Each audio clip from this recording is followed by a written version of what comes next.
ဦးဇင်းတို့ကျင့်ရမှာတလန်းပဲရှိတယ်ဘယ်သူမှလက်ညှိုးထိုးပြီးတော့နှစ်ကြောင်မလုံးနဲ့ဟုတ်လားကိုကြောင်ဘယ်သူကြောင်လဲကိုအကြောင်းမကောင်းခဲ့လို့အကျိုးမကောင်းတာရှင်းလားသဘောပါလားဒါကြောင့်ဦးဇင်းတို့အကြောင်းကောင်းဦးဇင်းတို့ဒီဘဝမှာကောင်းကျင့်လိုက်မယ်ဟုတ်တယ်မလားကောင်းတီလာကိုဖြည့်စင်သွားဖြစ်ခြင်းနဲ့အားလုံးပေါ်မေတ္တာထားမယ်ဟုတ်တယ်မလားဘုရားဟောတဲ့သမထဝိပဿနာတရားတွေစူးစမ်းအားထုတ်မယ်အဲ့လိုဆိုရင်ဒီဘဝမှာသောတာပန်တည်သွားရင်အပယ်မပိတ်သွားဘူးလားတည်သွားပြီဘဝငြိမ်းချမ်းသွားပြီဟုတ်တယ်မလား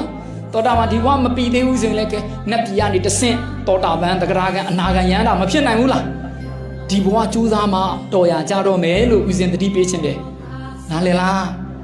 သဘောပေါက်လားအဲ့ဒါလည်းကမယုံငြိမ်းချမ်းစွာနေရတော့မှာဟုတ်လားဒီတိုင်းရွာလေးမှာနေလိုက်ဘာလို့ကြတယ်ရွာမှာဘာလို့စဘာဆိုင်လားလောဘချစ်တာဒီမှာလည်းလောဘရှိဦးစင်မကြိုက်ဘူးလောဘ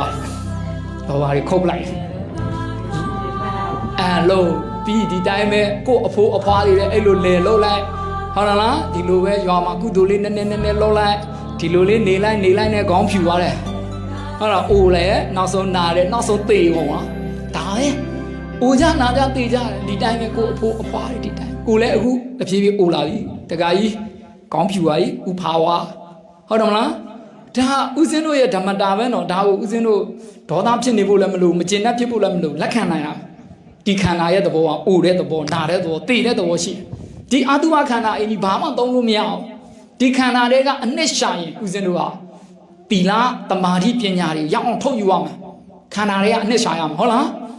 ခန္ဓာတွေကဘာတွေရှာရမလဲသီလသမာဓိပညာအနှစ်တွေနိဗ္ဗာန်ရောက်ကြောင်းအနှစ်တွေရှာရမယ်ပစ္စည်းဥစ္စာတွေကအနှစ်ရှာရင်ဒါနကိုထုတ်လာအခုတက္ကမကြီးတို့ကျောင်းမှာတန်ဃာတော်တွေဆွမ်းလက်ကတာအဲ့ဒါပစ္စည်းဥစ္စာတွေကနေအနှစ်ထုတ်လိုက်တာဒါနဆိုတဲ့ပါရမီယရဏရသွားတာ